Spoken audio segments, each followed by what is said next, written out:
What's going on, everyone? Jeremy here from The Quartering. If you've been watching this channel, you know that I've long stood behind Gina Carano in her fight against cancel culture. I may have not agreed with her decision to compare, the mask mandates at the time to what was happening in pre-World War II Germany. There are similarities that I think people can draw, but I do think it is extraordinarily dangerous to be comparing anything to that. That doesn't mean it's automatically wrong. It just means that, hey, this is probably a risky thing to do. Now, when she was fired off The Mandalorian, I came to her defense because, well, her co-star made the exact same type of comparison. Pedro Pascal did, but because he's a left-leaning Hollywood actor like most are, he did not face cancellation for it. Now, yesterday, somebody asked Gene Simmons and Paul Stanley about the Gina Carano situation, and Paul Stanley came out and defended her. I'm gonna just go to the his answer quick here. This is recorded by the Bombad cast. Check them out. Leave a like. It's not about politics. It's whether you're a good actress. I did that. And I have one. A good actress. Politics. It's whether you're kept the chick, even though she had different political points. Okay. Shows on TV. Okay. What did you think of season 2?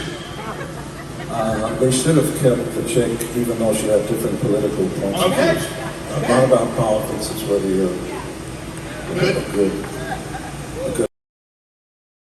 They should have kept the chick, he said. Well, it's Gina Carano, and it's not about your personal politics. Actress. I did that. And I have one more if you don't mind. And you see a lot of the comments. Gina Carano's opinion did not align with the woke, intolerant LFL culture. I'm not sure what LFL, left-leaning? I don't know. But never at any time did she say or post anything abusive, hurtful, or insulting to anyone. In fact, she was on the receiving end of profane, vulgar, and nameless Twitter trolls, but she handled it with class and did not respond and the like. Her only mistake was thinking she was dealing with rational people who believed it was okay to disagree. Who wants to agree on everything, I once heard her say in an interview. Emily Swallow described her as a lovely person who cared about other people's opinions and cared about listening to others more than talking about herself. I mean, I think that The Mandalorian will absolutely be worse off with it. And then Gina tweeted this out. You see a lot of her saying, "This warmed my heart more than I can say, totally unexpected. Thank you." Gene Simmons and Paul Stanley discussed cancel culture and Gina Carano. I mean, I think that Gene Simmons has always been on the side of kind of, make my money and not divide my fans. He's what Gene Simmons as a businessman is if like a lot of people know this, but then a lot of people don't. He's really smart. The Kiss merchandising is what made them all super rich. Obviously, their musical talent too, but the man is a merchandising genius. I remember watching him even on The Apprentice because he was great, very smart man. And of course, everyone responds here in kind.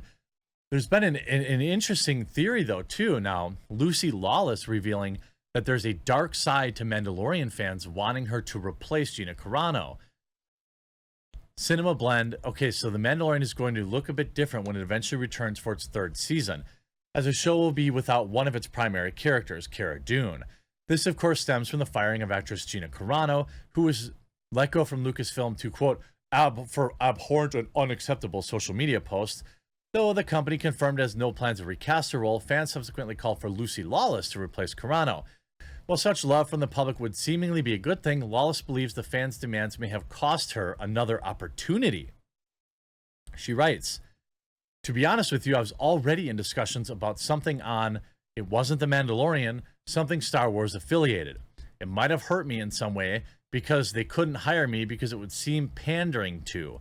I'm just guessing here. I don't know anything, but in some ways it can be unhelpful because if they pander to this fan group, then how are you going to pander to every other fan group? Do you know what I mean? Well, they do pander to certain fan groups because I forgot to put the article up, sorry. They pander to 1% of the fan group in their firing of Gina Carano. She continues, that's the way the world is, and they meant it out of love. I thank the fans for their fealty to me. I haven't thought about it since, so it hasn't given me any pain, but that was my thought at the time. Ooh, this makes me look like a political appointment, not an actress. And that's a very good point. She writes, Gina Carano caused an unpleasant scandal for Star Wars franchise this year, terminating her role in The Mandalorian after she shared an I'm not going to even use their language. I don't know if it would have cost her. Dang, Lucy Lawless aged pretty well. People forget about Xena, man. Xena was like appointment television. People acted like these press seems to they certainly seem to forget the strong, independent, strong female characters that get embraced by everybody. And they always act when every new character comes out that they were the first one to ever do it. Actors lose. They write, actors lose out on roles for all sorts of reasons, so it's possible that Lucy Lawless misinterpreted the situation.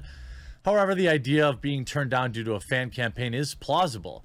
Disney has a troublesome history with handling political backlash around Star Wars franchise, politically when it involves far-right groups on social media.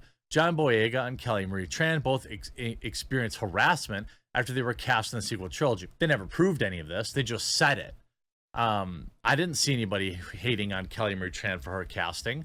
In fact, I don't think anyone was actually sad until people saw the Rose Tico character and how terrible it was. John Boyega, I didn't see much of that. If it existed, it was in the ultra small minority. But again, it doesn't stop garbage websites like the Daily Dot from saying it was a fact that it existed. Then in Rise of the Skywalker, Tran's co-starring role was reduced to a meaningless cameo, a creative choice that was widely interpreted as pandering to racist fans. Literally, who said that? Who interpreted it as that? I don't think the fans hated Kelly Marie Tran. I think you just could have written Rose Tico better. Her character was a cringe lord. That had nothing to do with Kelly Marie Tran or her Asianness. Disney obviously wanted to avoid similar claims in the future, but it's an impossible goal. Yeah, because that's what the media does. I mean, this is, even Jay Leno, who's a loser, in my opinion, based on what he did to Conan, talking about, Jay Leno adjusting his comedy for cancel culture. You either change or die. He's probably not wrong, but I would rather fight against it. And Jay Leno certainly has the money that he could be just fine. He writes, I think just like any other thing, either you change or die, the former Tonight Show host said in a recent episode of People Every Day.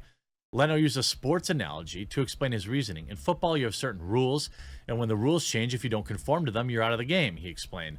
As Leno pointed out, there was a time when jokes now considered, ist or phobic were commonplace in comedy. That, however, has changed, and comics who haven't received the memo are in for a rude awakening. Well, I gotta say, not that these things were an important aspect of comedy or a requirement, but I think the fact that comics are changing because they're afraid of being canceled has led to the darkest period in comedy in my lifetime.